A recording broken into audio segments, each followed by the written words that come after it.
Change of base एक और सवाल बचे। सीपी दिया हुआ है 800 रुपए, प्रॉफिट दिया हुआ है 12.5%, डिस्काउंट परसेंटेज दिया हुआ है जी 10%, एमआरपी आपसे पूछा जा रहा है।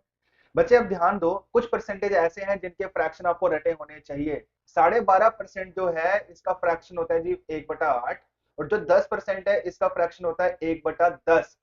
अच्छा अब ध्यान देना बच्चे, प्रॉफिट के बारे में लिखा हुआ है कि 1/8 प्रॉफिट हो रहा है, किसके ऊपर? सीपी के ऊपर। तो 800 का 1/8 हो गया जी 100 रुपया। मतलब जो फायदा हो रहा है आपको वो कितना हो रहा है? 100 रुपया फायदा हो रहा है। अगर खरीदा 800 में, 100 रुपए का फायदा हो रहा है, तो सेलिंग प्राइस को आप लिख सकते हैं कितना? तो सेलिंग प्राइस को आप लिख सकते हैं जी 900 रुपए। ठीक है जी, इतना समझ आया बच्चे? अब आ जाओ जी डिस्काउंट के ऊपर। डिस्काउंट कितना दिया हुआ है? 1/10। और डिस्काउंट होता किसके ऊपर है? ऑन एमआरपी होता है। तो ये जो 1/10 है ये एमआरपी के ऊपर डिस्काउंट है। अगर यही फ्रैक्शन आपको सेलिंग प्राइस पे बनाना है, तो आपको चेंज ऑफ बेस आना चाहिए। चेंज ऑफ बेस कैसे करेंगे?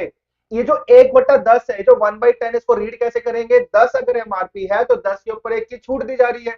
तो सेलिंग प्राइस कितना हुआ बच्चे? 9 यूनिट्स हुआ। तो यही फ्रैक्शन अगर मुझे सेलिंग प्राइस पे लिखना है तो मैं इसको लिखूंगा 1/9 ऑन सेलिंग प्राइस। तो डिस्काउंट हो गया जी 1/9 on selling price. Selling price अब निकाल चुके हैं, कितना निकाला हुआ है? 900। तो 900 का 1/9 हो गया बच्चे 100 रुपया। मतलब डिस्काउंट कितने रुपए का हो गया? 100 रुपीज का। तो 100 रुपए की छूट देने के बाद आप 900 रुपए का बेच रहे हैं।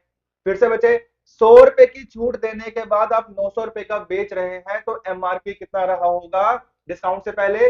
1000 रुपए। यही चीज बच्चे आपसे पूछी जा रही है। तो एमआरपी कितना बन गया जी? 1000 रुपए।